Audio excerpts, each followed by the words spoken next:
कुछ समझ नहीं आ रहा है, नियति ने ऐसा फैसला लिया क्यों? पता नहीं किसकी बुरी नजर लग गई है इस घर को। पहले बापूजी हम सबको छोड़ के चले गए, इस गम से उभरे भी नहीं थे कि ये पवित्रा घर में वापस आ गए। मुझे तो समझ में नहीं आ रहा कि हम लोग क्या करें, पवित्रा से कैसे छुटकारा पाए। मुझे भी कुछ समझ में नहीं आ रहा। और इस सब में मुझे माँ की बहुत चिंता होती है।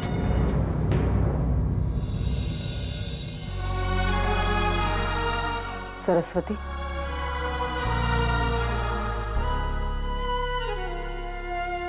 माँ आइए ना माँ, वो हम सब नियति के बारे। नहीं गौरी,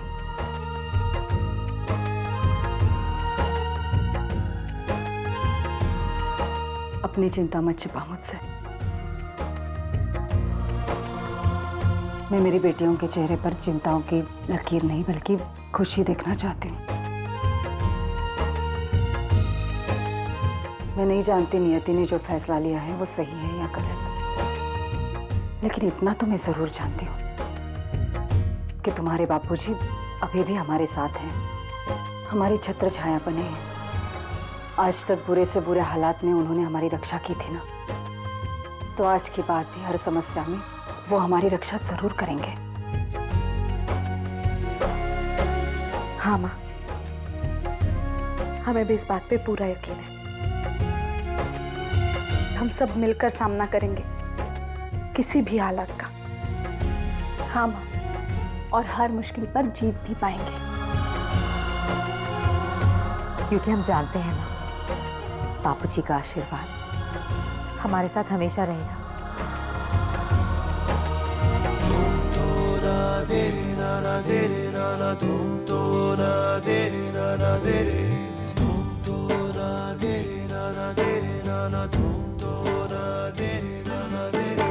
ये हौसला कैसे झुके, ये आरज़ू कैसे रुके, ये हौसला कैसे झुके, ये आरज़ू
हमसे दूर गए 13 दिन हो जाएंगे, लेकिन ऐसा लगता है जैसे कल की बात हो।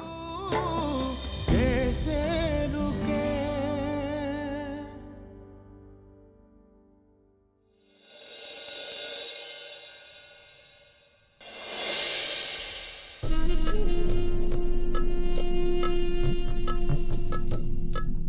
मम्मी जी, मैं आपके लिए जूस लाई हूँ। मुझे तुम्हारे हाथ से कुछ नहीं चाहिए।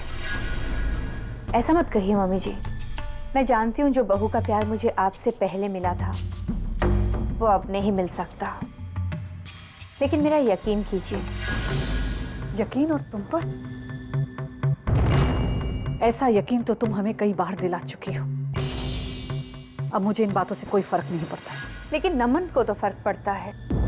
मैं जानती हूँ मम्मी जी, आप लोगों को नमन की बहुत कमी महसूस होती है, इसलिए मैंने जो कुछ भी किया नमन के लिए किया। अपने गुनाह को छुपाने के लिए मासूम बच्चे की आड़ लेने की कोशिश मत करो। एक बात कहूँ मम्मी जी, आज इस घर के जो हालात हैं वो देखकर मुझे बहुत दुख होता है। बापूजी के जाने के बाद बड़ी माँ तो जैसे टूट ही चुकी हैं। इस हालत में आप ही हैं जो इस घर की डोर संभाल सकती हैं। जहाँ तक मैं बड़ी माँ को जानती हूँ वो ये घर नहीं संभाल पाएंगी, क्योंकि उनकी बस की बात ही नहीं है। लेकिन आप काफ़ी अच्छे से संभाल सकती हैं। और वैसे भी बापूजी की मौत के बाद ये आप ही का तो हक है। खैर, मुझे जो ठीक लगा मैंने कह दिया, आगे आपकी मर्जी। मैं जूस यहाँ रख देती हूँ।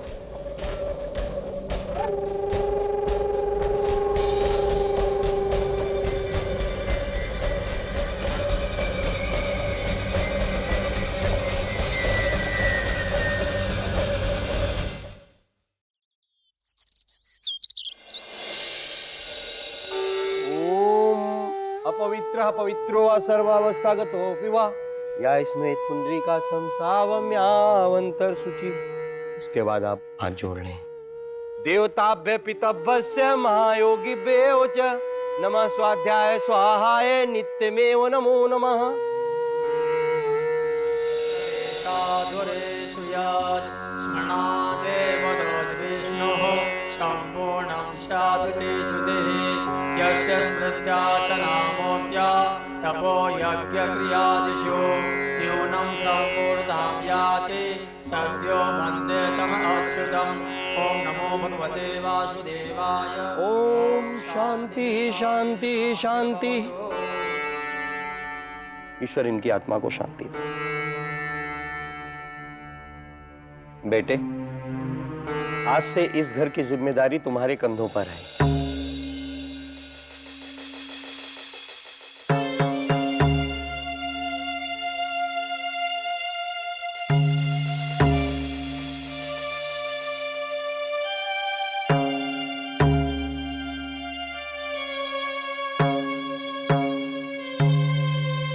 देखिए, माफी चाहता हूँ, मैं गलत वक्त पर गलत बात कर रहा हूँ, लेकिन काम ही जरूरी है इसलिए करना पड़ रहा है। बात क्या है वकील साहब? अब जब सूर्यकांत जी नहीं रहे तो उन्होंने जो विल मुझसे बनवाई थी मैं उसको डिक्लेयर करना चाहता हूँ।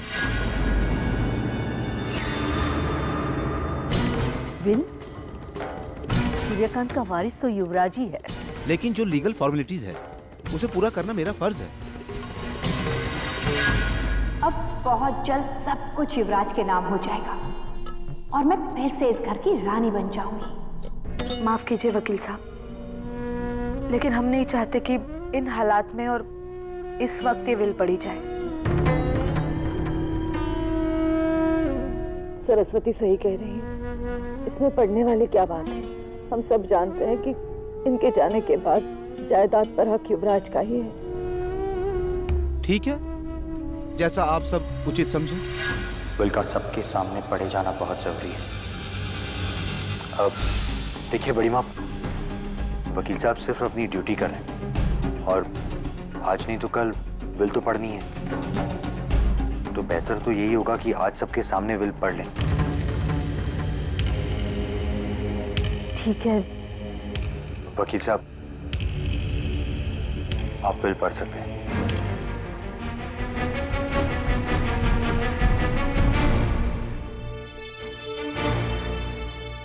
मैं सूर्यकांत गरोड़िया अपने होशो हवास में अपनी जायदाद और पूरे परिवार की जवाबदारी कुछ जिम्मेदार हाथों में सौंपना चाहता हूं। मेरी मौत के बाद सावित्री और मेनका दोनों का खर्च और उनकी देखरेख का पूरा जिम्मा गरोड़िया परिवार की जायदाद से होगा। बा और फुल्की के बैंक अकाउंट में हर महीने की पहली तारीख को 50,000 रुपए जमा किए जाएंगे, जिस पर सिवाय बा और फुल्की के घर के किसी भी सदस्य का हक नहीं होगा।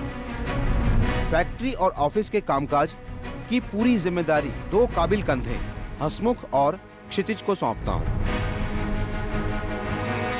और जो सबसे अहम है, गरोड़िया परिवार की करोड़ों की property, factory, offices, business, bank balance और तमाम पैसा जिसे मैं सिर्फ और सिर्फ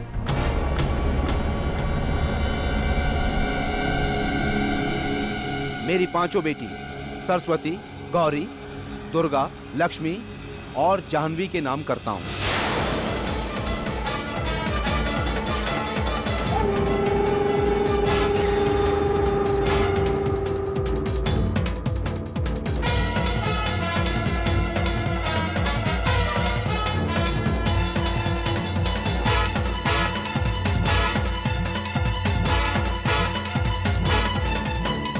वकील साहब, ये आप क्या कह रहे हैं? हाँ वकील साहब, फिर से पढ़िए। मेरे ख्याल से जरूर इसमें कोई गलती है। गलती कैसे हो सकती है मेनका बहन? देखिए, विल मेरे हाथ में है और खुद सूर्यकांत जी ने इसे मुझसे बनवाया था।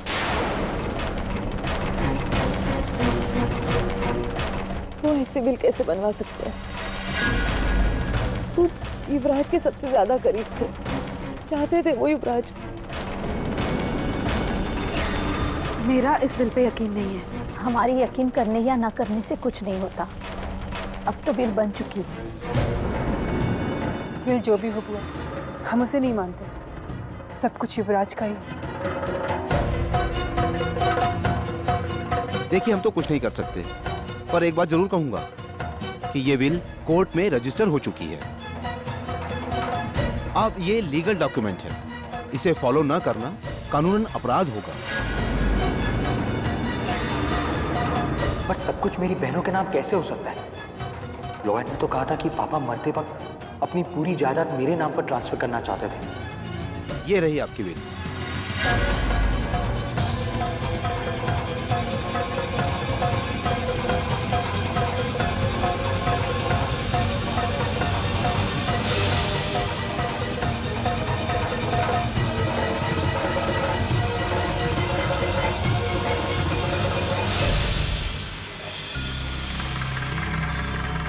गरोड़िया परिवार की करोड़ों की property, factory, offices, business, bank balance और तमाम पैसा जिसे मैं सिर्फ और सिर्फ मेरी पांचों बेटी के नाम करता हूं।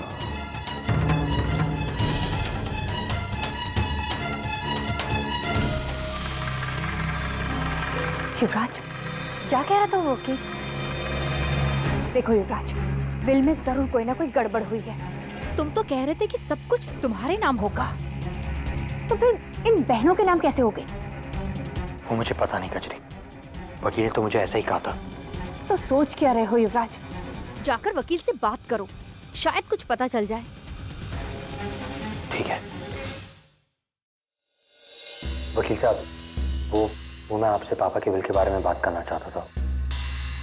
आप ही ने कहा था ना उस दिन कि पापा की विल के मुताबिक सब कुछ। युवराज जी, आप सही सोच रहे हैं। उस दिन मैंने ही आपसे कहा था कि सूर्यकांत जी अपनी सारी प्रॉपर्टी आपके नाम करना चाहते थे, लेकिन हालात कुछ ऐसे थे कि हमारी बात पूरी नहीं हो सकी। जिस दिन सूर्यकांत जी का देहांत हुआ, उससे 2 दिन पहले वो अपनी विल अपनी बेटियों के नाम करना चाहते थे। उस दिन शनिवार था और लीगल फॉर्मेलिटीज के लिए 2 दिन लगने वाले थे, पर पता नहीं क्यों सूर्यकांत जी को अपनी विल चेंज करने की बहुत जल्दी थी।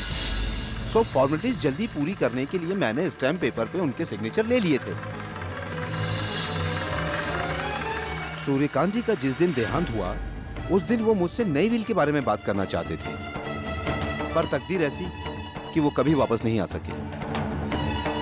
उनकी आखिरी विल ही लीगल विल है।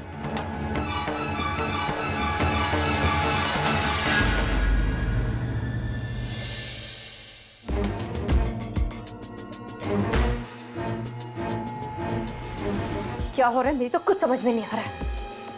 सोच सोचकर मेरा दिमाग खराब हुआ जा रहा है। गुस्सा तो मुझे भी बहुत आ रहा है मेरी जान, बस समझ में नहीं आ रहा है कि ये सब हुआ तो कैसे।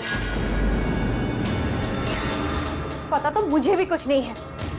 युवराज ने तो कहा था कि उसके बाबूजी ने सारी जायदाद उसके नाम लिख दी। हम तो बर्बाद हो गए रसीली भाई। युवराज तो पहले इस घर का बेटा नहीं था और अब उसके पास एक फूटी कौड़ी भी नहीं है। अब देखना, बहुत जल्द हमें रास्ते पर भीख मांगनी पड़ेगी। नहीं मेरी जान, यूँ अपनी जान ऊपर नीचे कर कर हलकान होने से क्या बिगड़ी बात बन जाएगी? तो और क्या करूं मैं रसीली भाई? दिमाग से काम लो मेरी जान, दिमाग से। माना कि युवराज के पास ना तो ये दौलत है ना एक फूटी कौड़ी, लेकिन युवराज के पास एक बहुत बड़ी दौलत है, प्यार की दौलत। इस घर के लोग युवराज से बेपनाह मोहब्बत करते हैं और वो लोग किसी भी कीमत पर किसी भी हाल में युवराज को रास्ते पर नहीं छोड़ेंगे। बस हमें अब आगे की सोचनी है। अब इसके आगे क्या हो सकता है रसीली भाई? क्यों मेरी जान, गुस्से में भूल गई कि इससे पहले भी हम इन सब से हाथ धो बैठे थे, फिर अपने दिमाग से इस सारी जायदाद के मालिक बन बैठे। फिर से अपने दिमाग का सहारा लेंगे। तुमने वो कहावत तो सुनी ही होगी, जब सीधी उंगली से घी ना निकले तो उंगली टेढ़ी करनी पड़ती है, या फिर डिब्बे को ही थोड़ा झुका लो। मतलब इस घर के लोगों को यकीन दिला दो कि तुम कितनी बदल चुकी हो। तुम्हारे दिल में प्यार और ममता घर कर चुके हैं। फिर देखना कैसे चलता है ये काला जादू।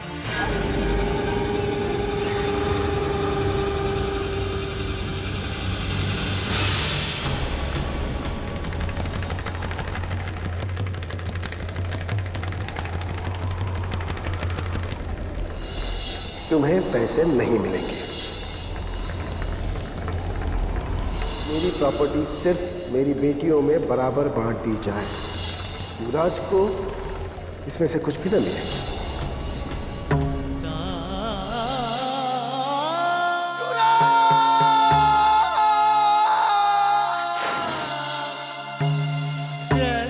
जिस प्रॉपर्टी को पाने के लिए मैंने आपका खून किया, वो सब वेस्ट हो गया। आज आपने फिर से प्रूव कर दिया बाप कि मैं आपका बेटा नहीं। आपने मुझसे कभी प्यार ही नहीं किया। मैं आपका बेटा नहीं, आपकी बेटियां ही आपकी अपनी थी।